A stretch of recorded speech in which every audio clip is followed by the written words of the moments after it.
Take two. Hello, everyone. Welcome to r/nosleep. This is a subreddit full of spooky stories, and I felt like it would be good content for Spooky Month. It is currently 9:24 p.m.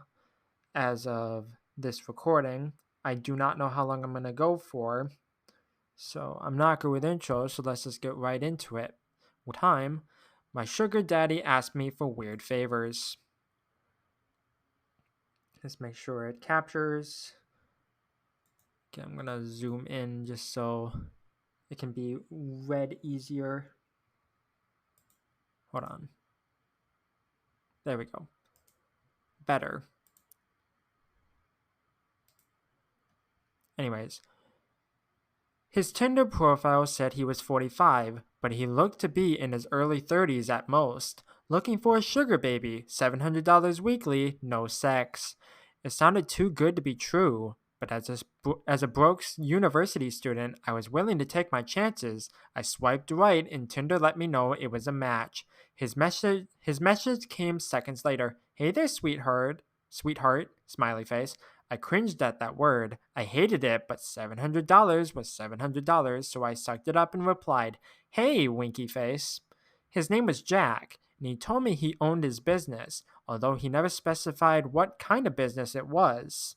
We talked for a while before he asked me for my Venmo to send me the first payment. After a few minutes, I got the notification. I stared at the $700 for at least 20 minutes, expecting to wake up from a dream at any second, but it wasn't a dream. You still there? I clicked on the message.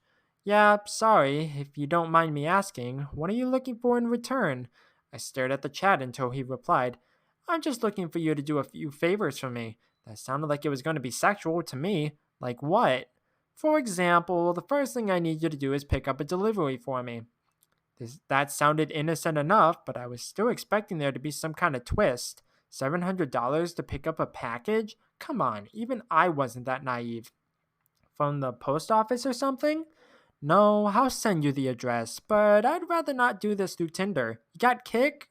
Or you can give me your number. Kick? What is this? What was this, 2011? I decided to give him my number instead, and he texted me the address immediately, followed by the address to his house, where I would have to drop out the package. I'm not home right now, but there's a key on the bottom of the blue flower pot near the door. Go inside and put the package on the coffee table in the living room. Make sure that you lock the door when you go inside the house and then lock it again when you leave. I grabbed my car keys and wallet and got into my car, putting the address into Google Maps. Got it, on my way. My phone buzzed as I backed out of my driveway. I'm serious. Lock the door both times, please. I thought that was a little excessive, but I promised him that I would. The house looked abandoned. It had a broken chain link fence around it, with a small door that was hanging on to dear life. It stuck out like a sore thumb, surrounded by houses that were a lot nicer than this one in comparison.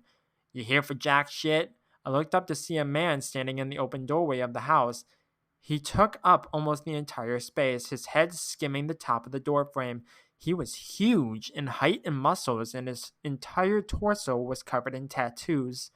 Yeah, I guess, I replied, not moving from my spot on the sidewalk. Stay right there, he said. I did. I actually don't think I would have moved if he asked me to. I looked around and realized that there was no one else on the street. I was a 21-year-old woman alone in the street. I gripped my car keys. A few minutes later, the man came back out carrying a cardboard box. It was about the size of a shoebox, but stained and damped on some of the corners. Can you open your car? He asked. I opened the trunk, not wanting that inside of my car seats, and he set it in. All right, there you go, he said. Thanks, I replied. I walked around to the driver's side of the car and opened the door. Oh, and one more thing, he said. I looked at him. Watch out, he said. I didn't reply. I blasted my music as I drove to Jack's house, hoping it would drown out my anxiety. It didn't. I parked my car in the stone driveway and stayed inside the car, admiring the house. It was a huge house, with stone pillars on the front porch and the greenest grass I had ever seen in my life. I turned the car off and got out. I grabbed the package and walked to the front door, getting the key from where he said it would be. I opened the door and stepped in, closing it behind me. I thought about what he had said about locking the door when I got inside. Wait, did he say that? I thought he. Oh, lock the door when you go inside. Okay. For some reason, I thought it was like, oh, like unlock the door and then lock it when you leave. Okay. Sorry. I just had to reread that. I walked inside, my feet cushioned by the thick maroon carpet. Maroon carpet? What a weird carpet color. I admired the inside of the house. All the furniture was wooden and looked incredibly expensive. I would probably finish school a dozen times with the money that it took to furnish this place. I set the package down on the coffee table, and as I walked back to the door, I heard a phone ringing from somewhere in the house. I froze. In my pocket, my phone buzzed. I took it out to look. Don't answer any calls that aren't from Marvin. Who's Marvin? I put my phone back and followed the sound of the phone, poking my head into a few different rooms before I found it in an office. I walked over to the desk and looked at the caller ID. Incoming call from Jack. That was odd.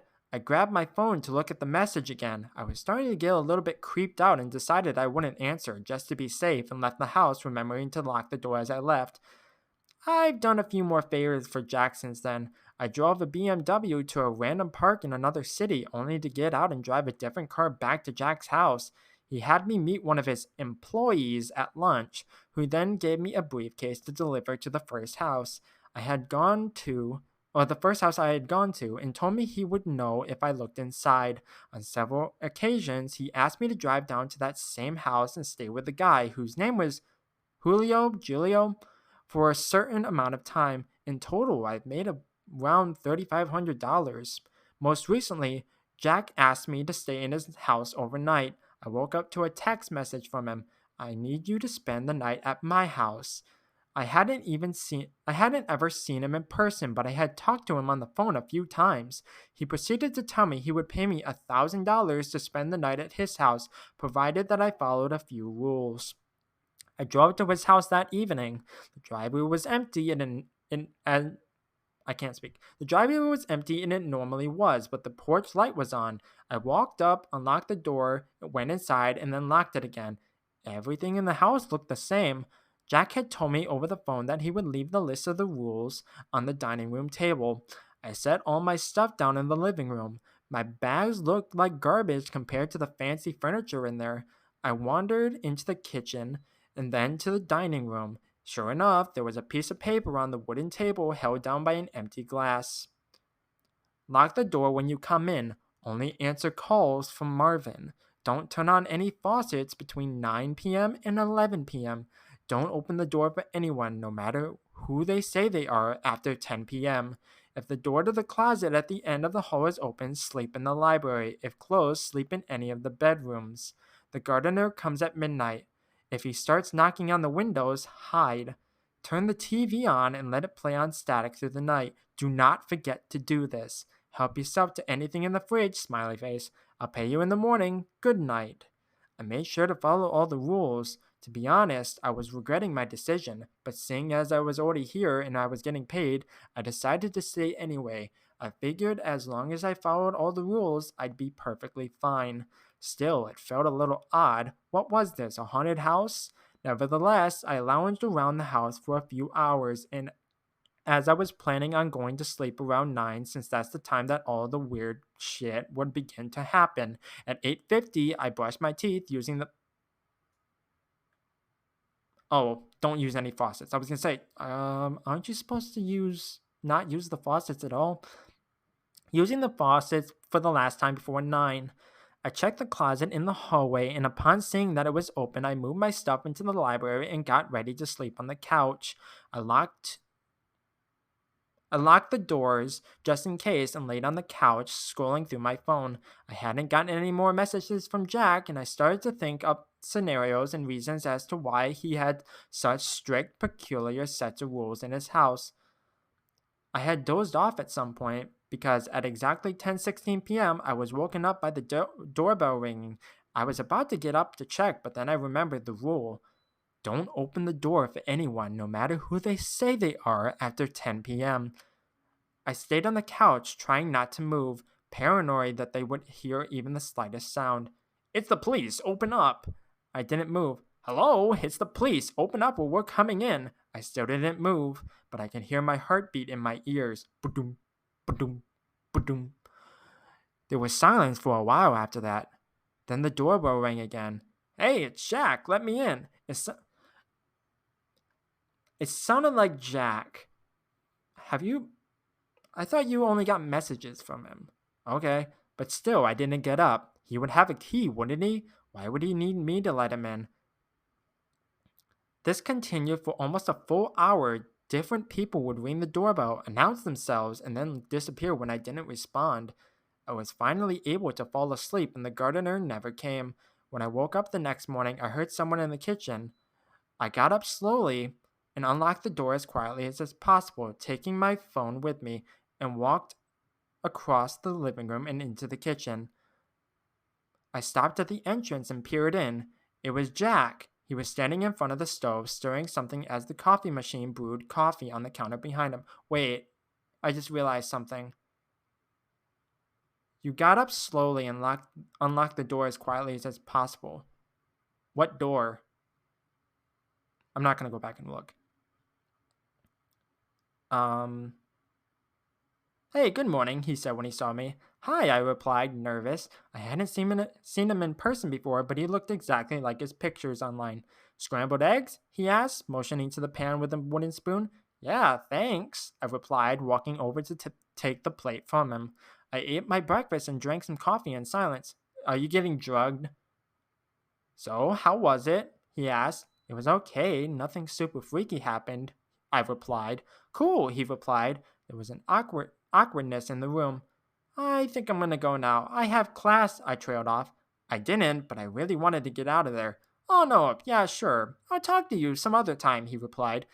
I grabbed my stuff and he walked me to my car. I could see him standing in the driveway, staring at me as I left. Uh-oh. When I got home, I unpacked all my stuff and noticed that I still had the list with me. I sat on my bed and read it again. I felt my body tense up as I realized that I had forgotten something. Turned the TV on and let it play on static through the night. Do not forget to do this. Uh-oh. I stared at the words on the page until they lost meaning. Besides me, my phone buzzed, snapping me back to reality. It was the $1,000 payment. I looked at my phone and then back at the list. Maybe it wasn't an important step? As I was thinking this over, a text from Jack came in. I'm not in town right now. I should be back next week. So you're free from running any more errands for me until then. Just sent the payment. Go do something fun. I stared at the message and read it again, and once more for good measure. I'm not in town right now. I thought back to this morning and how Jack was in his house, how he gave me breakfast. I'm not in town right now. Within minutes, a new text came in, this time from a number that I didn't recognize. Did you forget to do something? The text was followed by a picture of Jack, or whoever this version of Jack was, standing in front of the TV. I didn't respond. Next came another picture. This one was outside of my house. It was followed by another text. Watch out. There's a part 2, apparently.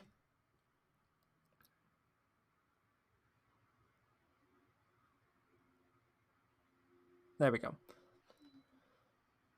I don't know how many parts there is.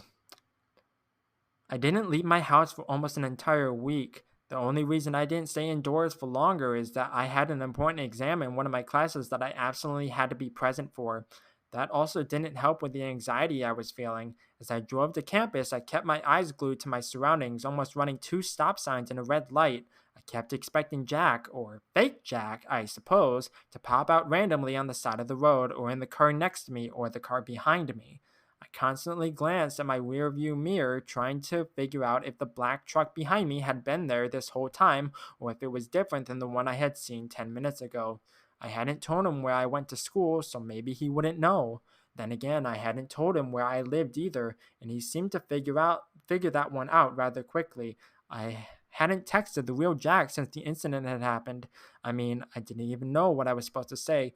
Oops, I didn't follow all your rules, and now there's a weird lookalike of yours running around the city. My plan, as foolish as it was to act as if all was well. I wasn't going to stir the pot by telling him I had already fucked up, so instead I was going to wait until he realized that something was wrong. Hopefully he wouldn't. I will admit that not telling him was more difficult than I had thought, and I found myself constantly checking my phone for texts from Jack, but none appeared. I finished my exam that day, sure that I had failed due to my lack of focus, and drove back home where I found Julio standing in my driveway. He was looking down at his phone, and I attempted to keep driving down the street before he saw me, but I wasn't fast enough. He glanced and began walking towards my car as I slowly pulled into the driveway, locking my doors and trying to remain calm. Instead of shifting into park, I kept my foot on the brake and shifted into reverse, fully ready in case I needed to make a quick getaway. I sat in the driver's seat looking forward at my front door. I wondered for a second if I would be able to get inside and lock the door before Julio got to me. Suddenly, he leaned down and knocked on the window, making me jump. I turned to look at him and said nothing. "Roll your window down," he said, motioning for me to lower the window. I pressed the button for a split second, making only a tiny crack of open space. "You know, it's not me you should be afraid of." I looked at him and glanced at my rearview mirrors, trying to see if any of my neighbors were outside, but they weren't, and I was alone with no witnesses. "You fucked it up," he said, leaning against my car. "I told you to watch out, and you didn't. You managed to fuck up the rules in one night. They always miss at least one." "Me?" I looked up at him, but said nothing because I honestly had no clue what to say. "Get out of the car. We're going inside." He tapped his hand on the roof of my car and walked towards my front door. I thought about driving away, but I wasn't sure where I would go, and a part of me wanted to hear him out, so I found myself parking the car, turning off the engine, and letting Julio into my house. He took a seat on my couch and glanced around my living room. "This is fancy for a college student. You buy this with Jack's money?" he asked. I rolled my eyes as I stood in front of him. "Why did you want to come in?" "All right, touchy subject," he said, shrugging. "I need to talk to you about Jack." "Which Jack? The one I've been talking to or the one who appeared in the house?" "What?" he snapped, leaning over and resting his elbows on his knees. "What? What do you mean, the one who appeared in the house? Jack isn't back yet. I came here to tell you that you forgot to lock the door after your little house-sitting gig, which Jack won't be pleased about. He's very particular about his stuff. He's gotten rid of girls for much pettier shit than this." I said nothing and stared at Julio while he stared back, waiting for me to explain myself. His use of the words "gotten rid of" made me nervous, and I wondered what he meant by that. Surely he wouldn't kill me over a mistake, right? "Was there someone else in the house?" he asked after a few seconds of silence. Jack? Jack was in the house that morning before I left." "How do you suppose that happened? Because Jack hasn't come back from his trip yet." I shrugged, not really knowing what to say. Julio stood up, sighing in annoyance. "Fine, you know what? I originally came over to ask you for a share of the cash you got for your poor house-sitting job, but it seems to me that you probably fucked up more than I originally thought, so I'm just going to stay out of whatever this is. Good luck." He walked over and opened my front door, waving to me as he left, leaving me standing in my empty house. I ran to the door and locked it as soon as he was gone and started to freak out once again. I thought about what I was going to do if Jack came back from his trip and found out that I had messed up. What if Julio was right and someone had broken into the house and robbed him? Maybe I just thought I saw Jack, but maybe it was just some other stranger who looked like him. My mind was going a mile a minute as I tried to figure out what to do. I paced around my house for a few hours before I finally decided that I was going to drive back to Jack's house and make sure that no one had broken in. Bad idea. If they had, I would simply make an anonymous police report or something. Besides, the only way he would ever know that it was my fault would be if Julio snitched on me, which it didn't seem like he was planning on doing anymore. I made the drive over in silence. Still, bad idea. Trying to control my breathing that I didn't have a meltdown on the highway. I finally pulled into the driveway and turned the engine off, but I couldn't work up the courage to get out of the car. I sat there for a few minutes, staring at the giant house, trying to force myself to unbuckle my seatbelt, open the door, and get out of the car. The house, which once looked impressive, now made me feel anxious and out of place. I couldn't stop myself from imagining all sorts of horrible scenarios that I could stumble upon once I opened the door. I thought about how many possible hiding places there were in a house that large. I don't know how long I sat there before I finally decided to get out of the car and walk towards the front door. I hesitated for a few seconds before taking a deep breath and pushing the door open, only it didn't open because it was locked. I assumed that Julio had probably locked it and looked for a key on my keychain. I unlocked the door and stepped into the living room, taking a look around. Oh no. Everything looked normal though. There were no signs of breaking and entering or anything like that, and I was glad that Julio had come over and realized my mistake before someone else had. I closed the door behind me, this time double checking that I locked it, and began to make my way further into the house. Why are you going further into the house? Why? Like you're so anxious. It's like I don't know. Let's keep going. I went into the library first, which looked the same as it had when I left it. Next, I made my way through the living room, glancing around to see if anything was out of place, but nothing was. I was starting to feel better now that I had confirmed that no one had broken in and ruined the place. That feeling was short-lived, however, when I walked into the kitchen. Oh no.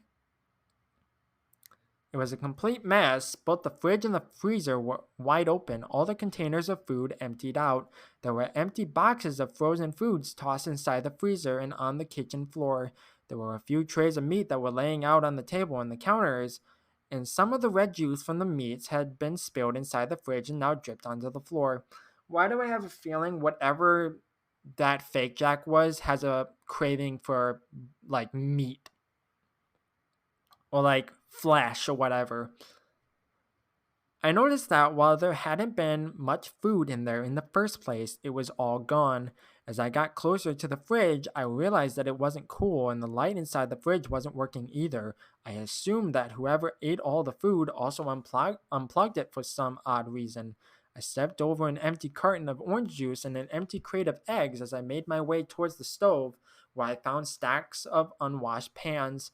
One of them was still hot, meaning that it was only recently taken off the burner. There were eggshells all over the counter, and I thought back to that morning when Jack, or whoever that was, had made eggs for breakfast.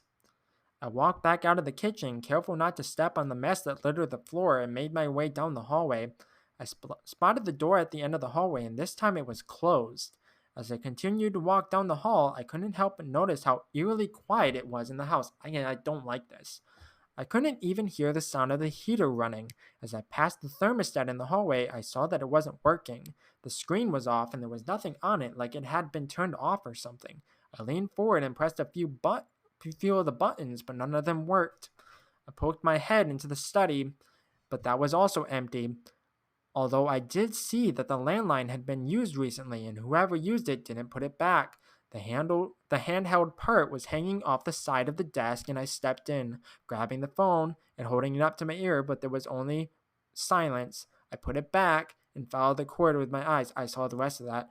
It was connected to the wall, but it seemed like there was no power in the house, which explained the refrigerator and the thermostat. I walked out of the study and headed down the hall again, but I froze in my tracks when I noticed that the door at the end of the hall was open now. Someone was in the house. I reached into my back pocket and grabbed my phone, checking to see if I had missed a text from Jack, but I had no signal inside the house. I held my phone in my hand, hoping I'd pick up enough signal to call for help, and began to back away from the door, listening carefully for any footsteps or noises that would let me know where the intruder was. As I spun around, I found myself face to face with Jack, or whoever it was that I was looking at. I knew he was the same man that I had seen that morning, but I had no idea who he really was. "Sorry," I said, startled. "Which one are you?" he asked, squinting at me. He was dressed in a stained gray t-shirt and old pajama bottoms that looked like they had been purchased 30 years ago. "What?"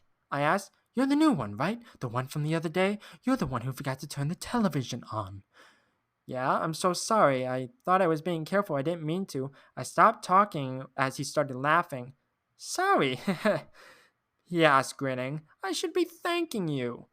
Who are you? I asked him. I stared at his face, and he looked exactly like Jack, but I couldn't figure out why he was here when he said he was still on his trip. I'm Jack, he replied as if he was stating the obvious, but Jack said he wouldn't be back for a few days. His expression changed and he narrowed his eyes at me. Did he tell you when he would be back? The exact date? I shook my head, confused, and thinking about how I was going to get past this man and get out of this damn house. But you can ask him, right? I don't know. He hasn't contacted me in a few days. Damn it, I was hoping it wouldn't be that bad. Can you explain to me what the hell is going on? I asked him. You shouldn't have come back here. Something felt off to me and chills shook my entire body. Part of me regretted not going with my original plan of acting like everything was okay. I didn't want to stay in the house any longer, and there was really nothing that I could do anyway. Besides, I was getting a bad feeling from this guy claiming to be Jack. I slowly stepped back. Slowly stepped past him, glancing back behind me as I continued to walk into the living room and towards the front door. I found myself walking faster and faster until I was basically running and throwing myself at the front door. I couldn't help but shake the feeling that something bad was going to happen if I stayed in this house any longer. I unlocked the door, but just as I was about to open it, I heard the lock slide back into place, only it sounded a lot louder than usual. I don't like that. I jiggled the doorknob and realized that while the doorknob wasn't locked, something else was, and it was keeping me from opening the door. I began to freak out as I pulled on the door urgently, trying to get it to open, but something was keeping it shut. What the fuck? I said out loud. I glanced towards the hall as I heard another noise, but I quickly realized that it was the sound of air flowing through the vents. It seemed like the power was back, and somehow some sort of security system had activated at the same time. I looked down at my phone, and not only did I have a signal now, but I also had 3 messages from Jack. I'm back. What happened? I know you're in the house. I looked around the room trying to find him or any security cameras in the room that would be alerting him of my presence in the house. I didn't see any and grabbed my phone to text him back. Are you here? I held my phone in my hands as I made my way back towards the hallway to find the other Jack that I had seen earlier. If he even was another Jack, maybe this was all the same person and he was just messing with me for some reason. A part of me thought that perhaps I deserved all of this for doing all of this in the first place. I mean, why was I so quick to agree to run a random errands for a random man that I had never met? Sure, I needed the money, but going into a stranger's house has got to be on the list of the top 10 dumbest things you can ever do. Yes, especially considering the fact that no one knew where I was and I didn't have a weapon to defend myself if I needed to. Well, that's your fault. I stood in front of the closed door for a second before making my way over to a window. I tried to open it, but the security system had locked the window shut as well. That's dumb. I thought about breaking the window open and I grabbed a sturdy looking vase.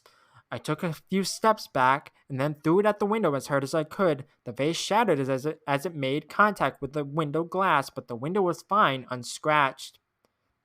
The only way I was getting out of here was through the door, but first I had to disarm the security system somehow. I walked back to where I had left Jack, but he was gone and nowhere to be found.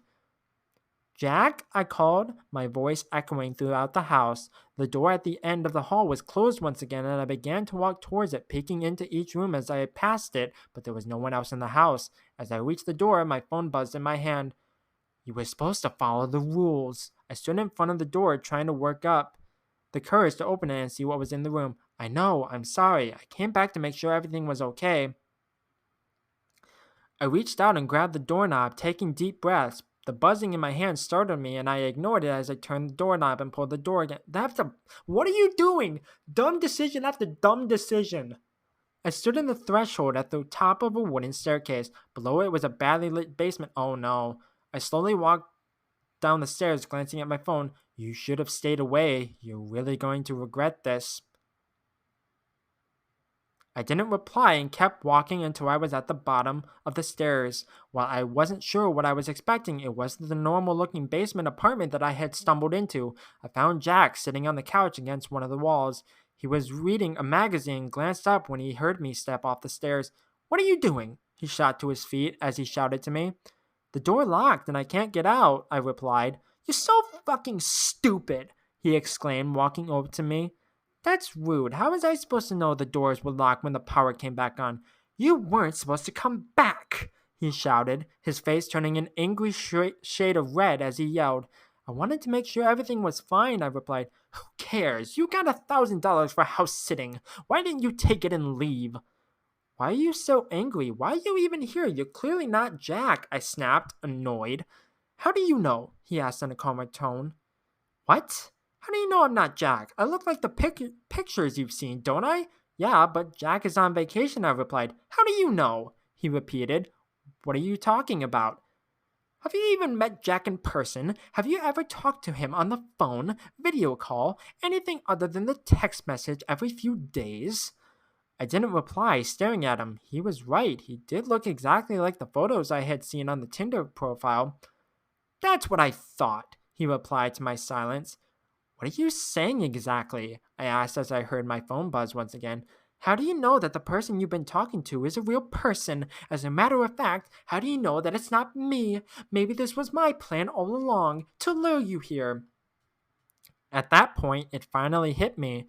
He was right. I didn't know if I was talking to a real person. All that I was doing random favors for someone with an internet profile who wanted to pay me money to do these things for some reason. I guess I had always felt that there was something off about a sugar daddy who is willing to pay someone to do things other than having sex with them, but I needed the money too badly to spend too much time questioning it. I was feeling even more scared now, and my palms were cold and sweaty as I stood there, waiting for him to do something. I could run back upstairs, but I didn't think I was fast enough to get out of there and find something to jam the door and keep him downstairs. I took a shaky deep breath as I tried my hardest not to make it seem like I was scared. If Jack was dangerous, I didn't want to alert him of my plans to try and run. After a few seconds of silence, I glanced down at my phone to read the most recent text, but there weren't no new notifications. "That wasn't your phone," Jack said, breaking the silence. I looked up at him and glanced at the phone sitting on a nearby table. Suddenly, he jumped towards me and I attempted to jump out of the way, but I was too slow. I saw Jack grab my arms and my phone fell out of my hands and then everything went black. When I came to, I was on the living room couch and Jack was standing above me looking down. "What happened?" I asked. I attempted to sit up, but I noticed that I was incredibly dizzy and my left arm felt sore when I tried to prop myself up. "Oh no, were you drugged?" I remembered Jack grabbing me earlier, and I figured he had gripped my arm too tight and must have bruised it in the process. "You're finally up. Good," he said. I slowly managed to sit up, wincing as I put weight on my left arm. I looked up at Jack, who was now standing a few feet away with a bandage wrapped around his right bicep. "What happened?" I asked, looking at the bandage, noticing there was blood seeping through. "You really shouldn't have come back." I tried to shift my position on the couch in instant pain as I put weight on my left arm again. I turned to look at it, trying to see if I had injured it somehow, and noticed that it was also wrapped in a bandage similar to Jack's. "What happened?" I repeated, looking down at my arm. I slowly reached out over and started to unwrap the bandage until it came off, and I was left staring at crudely done stitches on the inside of my bicep. "What the fuck is this?" I snapped, looking at Jack. "Sorry, Ivy, but you really shouldn't have come back. Although I'm glad you did. Oh, I'm kind of glad you did. I didn't really want to do this, but I need to get out of here." He began to back away from me, heading towards the front door. I watched as he easily opened it and wondered how he disabled the lock and if he had been the one to activate it in the first place. He stepped out of the door and turned back to look at me. "Good luck. I helped you out a bit while you were out," he said, motioning towards my phone, which he had set down on the couch next to me. I stood up and went after him. Surprisingly, he didn't try to run or back up and simply stood about a foot away from the front door, watching me. As I attempted to step outside, a stabbing pain erupted in my left arm, traveling throughout the rest of my body until I felt like I was being stabbed everywhere at once. I fell to the floor, crying out in pain. Once I was back in the house, the pain went away and I laid on the floor, shaking in the aftermath as I stared up at Jack. "What did you do to me?" I asked. I had to get out. It's been 8 months. I'm sorry, you were just the first one to come back this time. I'm sure you're a good person, but I'm sorry, I can't be here. You're just going to leave me here? Julio will come by to give you food. By the way, don't try to cut that thing out of your arm. This place is covered in cameras. If you do anything suspicious, Julio will see you and he won't hesitate to stop you. I learned that the hard way. I didn't know what to say, and I stood there in shock as I watched Jack walk over to my car and get in it, starting the engine and disappearing down the street. I finally shut the front door and locked it, turning back to face the empty house. I glanced at my phone, which was still on the couch, and remembered what Jack said before he left me. I walked over, trying not to move my arm too much as I picked it up and turned it on. My Tinder profile was open, only it had been changed, and now my profile bio read, looking for a sugar baby, $700 weekly, no sex. On the table next to it, there was a list of house sitting rules similar to the ones that I had found on the day that I had been there. At the bottom of the page, there was a lime green sticky note that read, "Sorry, I hope you're able to get out soon. Don't worry, maybe you won't be here for long. They almost always forget one of the rules. Good luck, Jack." Interesting stuff. Like, that was just like bad decision making 101. It's like, one, it's like stay at my house for the night. Yeah, that sounds too good to be true. And then like you forget to do something and then you get all paranoid and it's like, I'm gonna go back to the house. One where you like been told, it's like, oh, you fucked up, you might not want to go back. It's like, what is wrong with you? Terrible stuff. Anyways, that's story number 1. That took me over half an hour to read. Jesus. Anyways, I'm not going to do a series just because I don't want to keep reading these, so I apologize. You can go read them for yourself. Something walks whistling past my house every night at 3:03. Every night, no matter the weather, something walks down our street, whistling softly. You can only hear it if you're in the living room or the kitchen when they walk by, and it always starts at exactly 3:03. The sound starts faint, somewhere near the beginning of the lane near the Carson place. We're towards the middle of the street, so the whistling moves past us before fading away in the distance of the cul-de-sac. When I was younger, my sister and I would sneak into the kitchen some nights to listen. Mom and Dad didn't like that, and we'd catch hell if they found us out there, but they were never too hard on us since we always stuck to one big rule. Don't try to look at whatever was whistling. My neighborhood is a funny place. I've lived here since I was 6 and I love it. The houses are small but well kept, good sized yards, plenty of places to roam. There are a lot of other kids here my age. I turned 13 back in October. Hey, it's October now. We grew up together and would always play foursquare in the cul-de-sac or roam around from back porch to back porch in the summer. This was a good place to grow up. I'm old enough to see it, and there's only the 2 strange things here, the night whistling and the good luck. The whistling never bothered me much. Like I said, I couldn't even hear it from my bedroom, but Mom and Dad don't like talking about it, so I've stopped asking questions. My dad is a strong guy, tall and calm. He has an accent since he moved to the US as a kid. His family, my grandparents, they're from the islands. That's what they call it. My dad, the only time he isn't so calm is if the whistler comes up. He talks a little quicker then, even eyes move faster, and he tells us not to think about it so much and to always remember the one rule, the big rule. Don't try to look outside when the whistler goes past. Don't look outside. Not that we could even look even if we wanted. See, there are shutters on the inside of every window, thick pieces of heavy canvas that pull down from the top and latch to the bottom of the window frame. Each latch even has a small lock about the size of what you'd find on a diary. My dad locks those shutters every night before we all go to bed and keeps the key in his room. My mom, I don't know what she thinks about the whistling. I've seen her out in the living room before at 3:03 when the sound starts. I can see her if I crack my door open just an inch to peek. She's not out there often, at least I haven't caught her much, but once or twice a month I think she sits out there on her big red couch just listening. The Whistler has the same tune every night. It's cheerful. Da da da da da da dum. Da da da da da dum. I think that's the rhythm. Remember how I said there are two odd things about where I live? Well, besides our night whistler, everyone in my neighborhood is really lucky. It's hard to explain, and Dad doesn't like talking about this part much either, but good things just seem to happen to people around here a lot. Usually it's small things, winning a radio contest, or getting an unexpected promotion at work, or finding some arrowheads buried in the yard. You know, the authentic kind.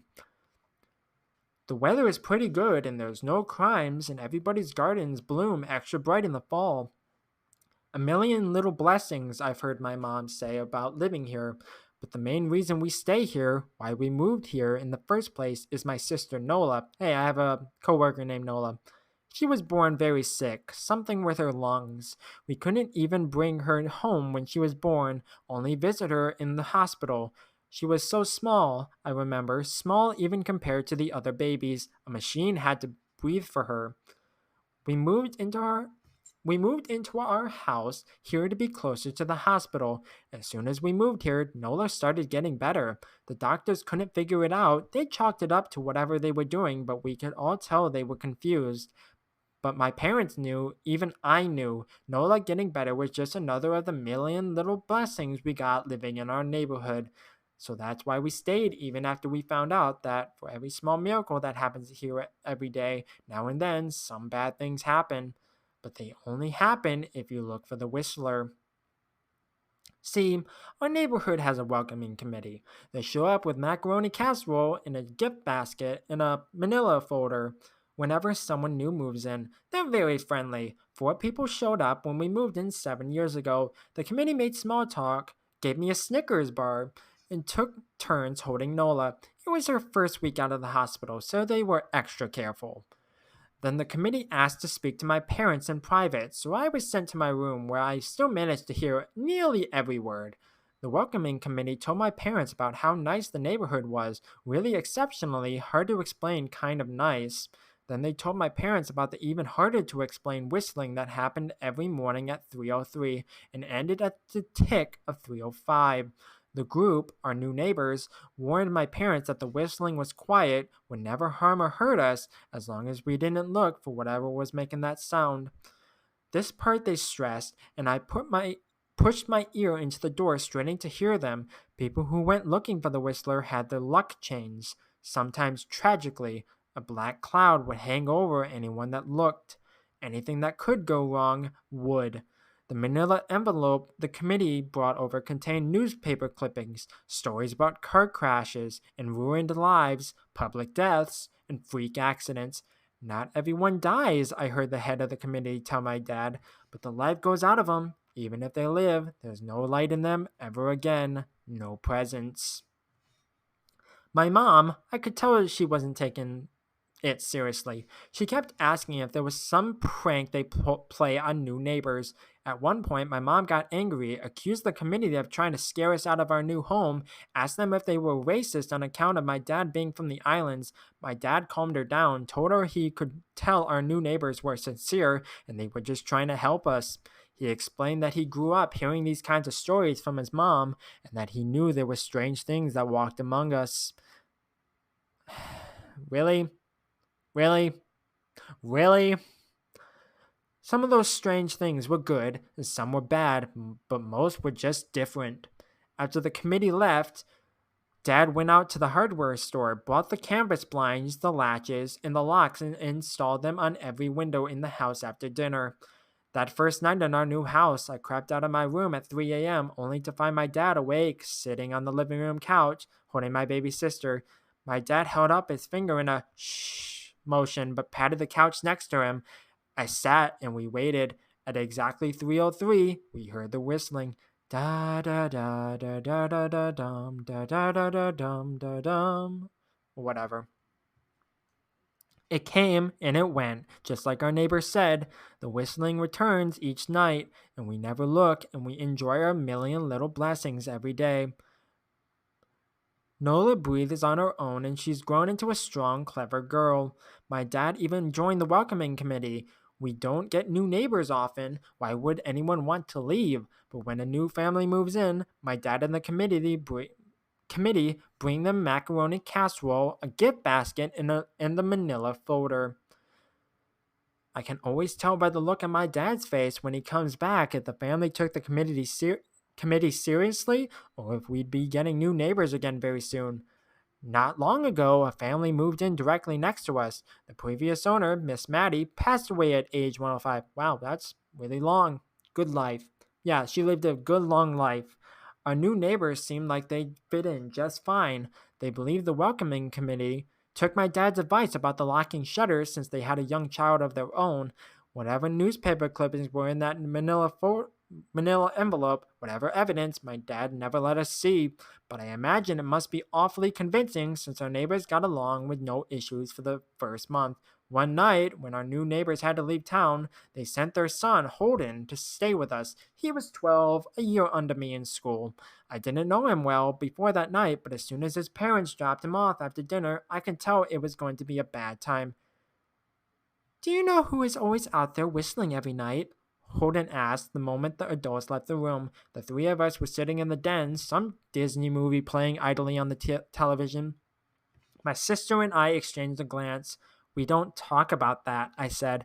I think it's the weirdo that lives in the big yellow house on the corner, Holden said. Mr. Tolls? My sister asked. No way, he's really nice. Holden shrugged. Must be a psycho killer then. Nola tensed. We don't talk about it, I repeated. Let's go in my room and play Nintendo.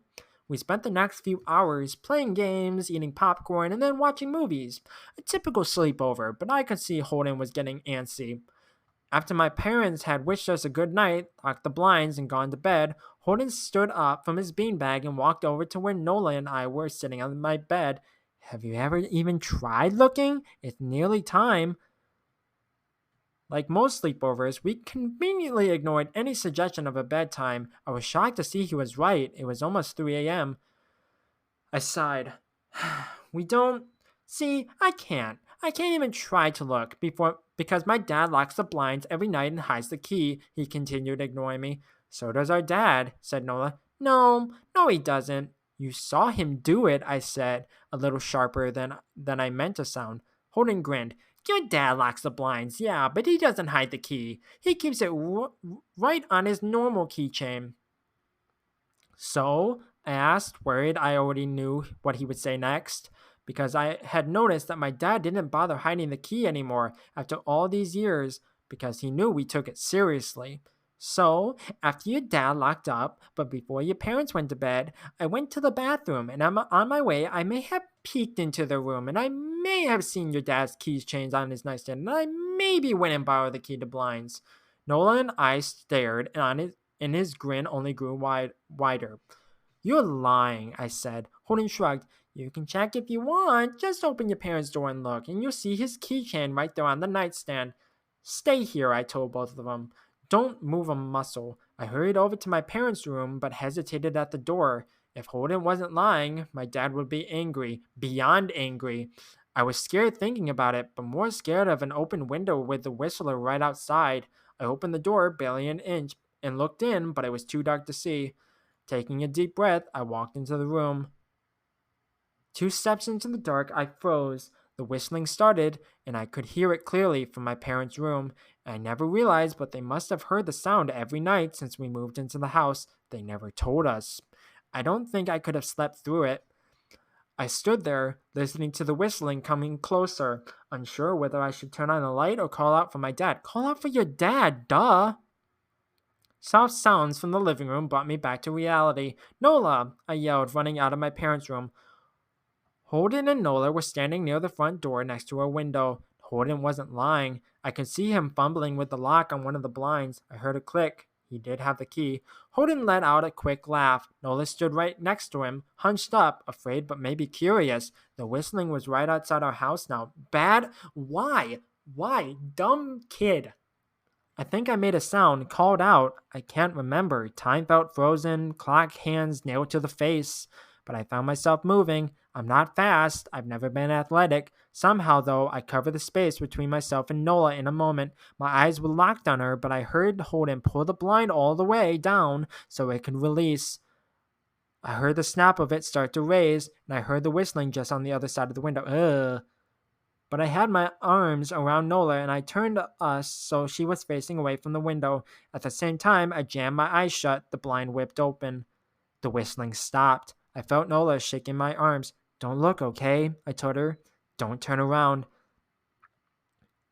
We were positioned so that she was facing back towards the hallway and I was facing the window.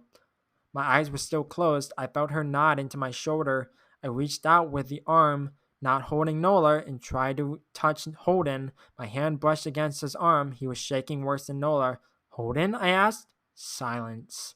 I reached past him and gingerly felt for the window, eyes still sealed shut. The glass was cold against my fingertips, colder than it should have been for the time of year. I moved my hand up to the window.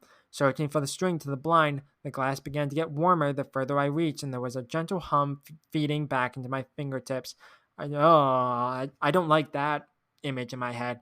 I tried not to think about what might be on the other side of the window. Finally, I touched the string and yanked the blind shut. I opened my eyes. In the dim light leaking out from the kitchen, I could make out Holden, pale and small, staring at the now closed window. Holden? I asked again. He turned towards me and he screamed. Everything became a flurry of motion. Lights sparked to life in the hall, then the living room. My parents' footsteps thudded across the hardwood floor. I didn't turn to look back at them, and my eyes were glued to Holden. He was pale, had bit his lips so hard that there was a thin red line of blood running down his chin, and he'd wet himself. What happened? My dad asked from behind me. I managed to swivel away from Holden and look back. He looked. I've never seen my dad scared, but I saw it that night, in that moment, an old, ugly terror stitched on his face. A parent's fear. Just Holden? He mouthed to me. I nodded yes. My dad let out a breath. He looked so relieved I nearly expected him to cheer, but then he turned to Holden and my dad's face changed. I wonder if he felt bad for feeling good, that Holden was the only one that looked. There was a knock at the door. We all froze. Holden whimpered. Don't answer it, my mom said. She stood at the threshold of the hall. I'd always thought she was a skeptic and just humored my dad about the windows and the whistler, but that night we were all believers. I noticed that both of my parents held baseball bats they must have taken from the bedroom. The knock came again, a little louder this time. Please don't open the door, Holden whispered. My dad walked over to him, hugged him close. We won't, my dad promised, still holding his bat. Nothing is coming in here tonight. This time the knocking was loud enough to rattle the door. Holden screamed again, and Nola clutched her arms around my neck. My mom came over and knelt down next to us, wrapping my sister and me close. Call the police, my mom whispered to my dad. The knocking instantly stopped. My dad looked over his shoulder at us. Do you think? He was cut off by frantic knocking that trailed off to a polite tap tap. Police, something said from the other side of the door. The voice from outside sounded exactly like my mom, like a parrot repeating the words back to her. Please, call the police. Please. My mom pulled us closer. Please, please, please, please. Please stop, I heard her whisper. I don't think calling them would help, my dad said. How will we know when they're the ones at the door? The knocking came back harder than before. The door shook. Then it stopped. After a long moment, I heard the knocking again, but it was coming from our back door. Oh no. We all turned towards the back door, but the knocking immediately returned to the front door. Front to back to front, loud then quiet, then loud again. Suddenly, the sound was coming from both doors at once. Big, heavy blows like a sledgehammer. Then something started rapping against all of the windows in the house, then the walls. It was like we were living inside a drum with a dozen people trying to play at once, or we were a turtle and something was attempting to claw us out of our shell. Stop! Holden yelled. The knocking died. I won't tell, Holden said, staring at the door. I promise I won't tell anyone what I saw. Just please go away. We waited for nearly a minute, then we heard it, a soft tap, tap, tap, coming from the window Holden had looked through earlier. Holden started to cry, sobbing like a prisoner watching gallows being built outside their cell. My dad held him, brushed his hair, but never lied to him, never told him things would be okay.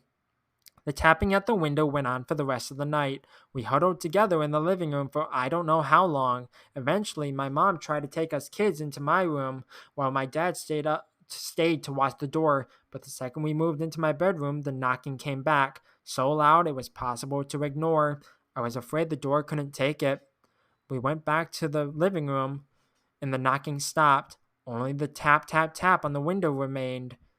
None of us slept that night. The tapping stopped around 7 a.m. That's about the time the sun comes up here. We waited another 2 hours before my dad opened the blinds from one window. He made us all go back to my parents' room first. I heard him open the door, then come back in. Okay, he told us, it's done. Holden's parents came back around lunchtime. My mom and dad walked Holden over to his house, and they all went inside for quite a while. Nola and I watched from the window. She stuck to me the whole day, right at my side, sometimes holding my hand. When my parents came back, they looked grim and wouldn't tell us what they said to Holden's family. It was a Sunday, so we all spent the day together, ordered pizza, and watched movies. That night, everyone slept in my room. Nola and my mom in the bed with me, my dad in a chair he'd pulled over. There was no knocking that night, or any night since. We didn't see much of Holden or his parents for the rest of that week, but by Thursday there was a moving truck in their driveway. Nolan and I watched them packing up the whole afternoon after school. What sticks with me most is how tired Holden and his parents looked. All three had the same pallor, grim mouths, and lightless eyes. Even from across the street, I could tell something was very wrong. Holden and his family were gone before sunset. I remember what the original welcoming committee said to my parents when we moved in. Not everyone who looks at the Whistler dies, but even those that live have the light go out of them, and the rest of their lives are full of misfortune, a million little tragedies.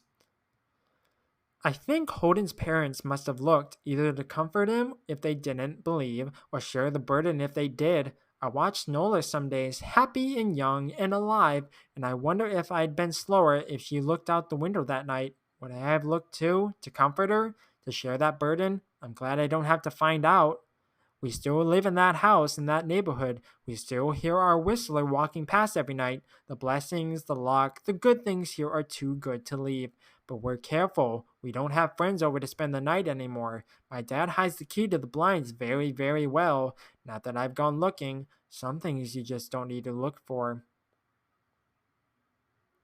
Interesting stuff. That's a very spooky story. Um, like, I don't like I don't understand why kids are so stupid in these stories. Because it's don't look. I'm gonna look. It's like, what is wrong with you? It's like, I'm glad I think it was an older sister um that watched out for Nola. So I'm glad that there was at least one smart person here. So yeah, I think I'll do one more story for tonight. I want to read this one because this is one of my favorite no sleep stories. I'm a search and rescue officer for the U.S. Forest Service. I have some stories to tell. I wasn't sure where else to post these stories, so I'd figured I'd share them here. I've been a SAR officer for a few years now, and along the way I've seen some things that I think you guys will be interested in. I have a pretty good track record for finding missing people. Most of the time they just wander off the path or slip down a small cliff and they can't find their way back. The majority of them have heard the old stay where you are thing, and they don't wander far, but I've had 2 cases where that didn't happen. Both bother me a lot, and I use them as motivation to search even harder on the missing persons case I get called on. The first was a little boy who was out berry picking with his parents. He and his sister were together, and both of them went missing around the same time. Their parents lost sight of them for a few seconds, and in that time, both of the kids apparently wandered off. When their parents couldn't find them, they called us, and we came out to search the area. We found the daughter pretty quickly, and when we asked where her brother was, she told us that he'd been taken away by the bear man. She said he gave her berries and told her to stay quiet, that he wanted to play with her brother for a while. The last she saw of her brother, he was riding on the shoulders of the bear man and seemed calm. Of course, our first thought was abduction, but we never found a trace of another human being in that area. The little girl was also insistent that he wasn't a normal man, but that he was tall and covered in hair like a bear, and that he had a weird face. I don't like these images that go into my head.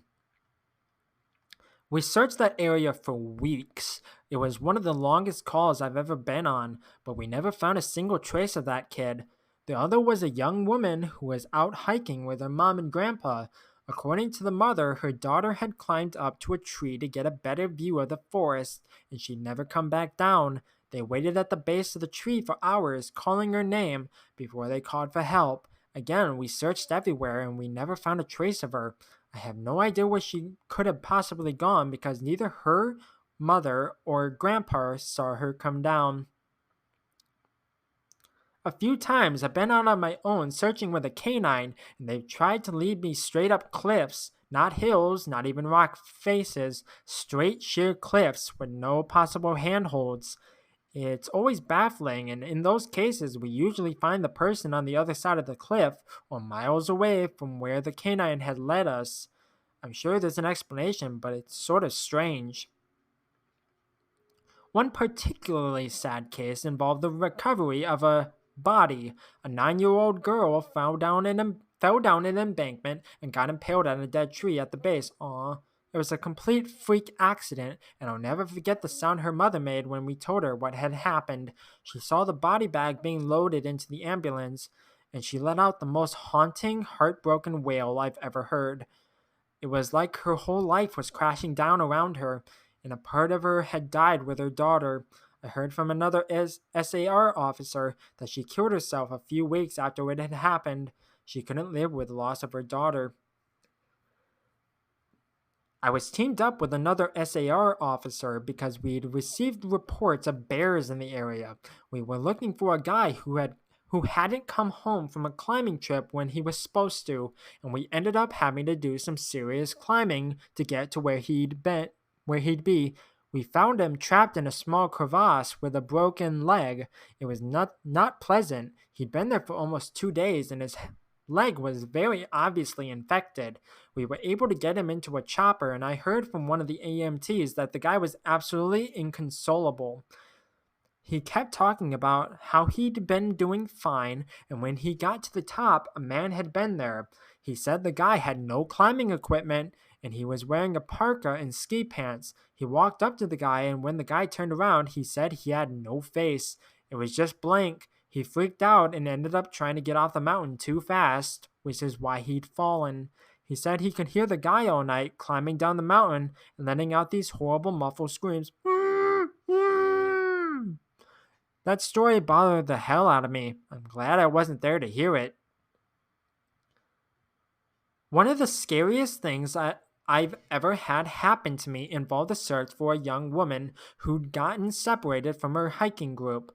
We were out until late at night because the dogs had picked up her scent. When we found her, she was curled up in a large rotted log. She was missing her shoes and pack, and she was clearly in shock. She didn't have any injuries, and we were able to get her to walk with us back to base ops. Along the way, she kept looking behind us and asking why that big man with black eyes was following us. We couldn't see anyone, so we just wrote it off as some weird symptom of shock. But the closer we got to base, the more agitated this woman got.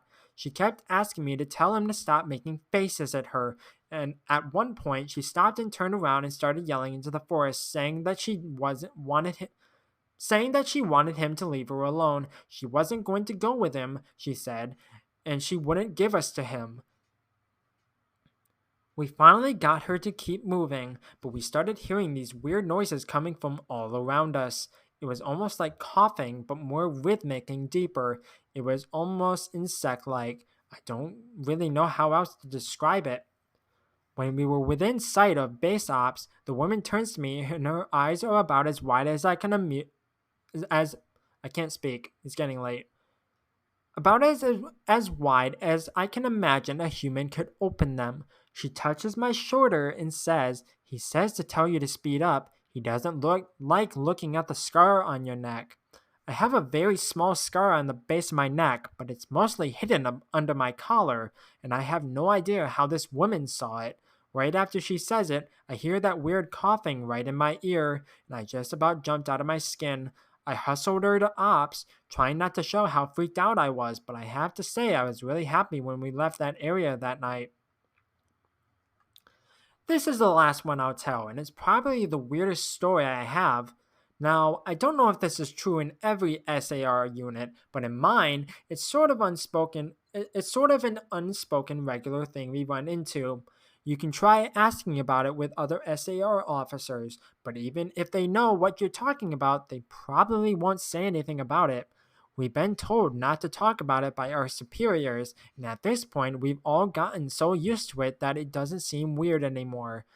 On just about every case where we're really far into the wilderness, I'm talking 30 or 40 miles, at some point we'll find a staircase in the middle of the woods. It's almost like if you took the stairs in your house, cut them out, and put them in the forest. I asked about it the first time I saw some, and the other officer just told me not to worry about it, that it was normal. Everyone I asked said the same thing. I wanted to go check them out, but I was told very emphatically that I should never go near any of them. I just sort of ignore them now when I run into them because it happens so frequently. I have a lot of more stories, and I suppose if anyone's interested, I'll tell some of them tomorrow. If anyone has any theories about the stairs, or if you've seen them too, let me know. Okay, I think that's a good enough stopping point for the night. I've been going for about an hour. I got a few stories read. I'm gonna try to get more stories ready for later this month. Like I'm gonna try to get like 1 hour ish episodes out. Because I have to get it out, I think, on the 18th, which is when the first episode is going off, and then every 3 days up until the end of October. So I might get like 3, 4 episodes out of this. So yeah, I'm gonna go see if I could edit this a little bit, and then I'm going to bed because it's getting late, and I don't want to read spooky stories anymore because I have to fall asleep. But in the meantime, thank you everyone for watching. I'm not good with outros, so I'll catch you in the next one. Sleep well.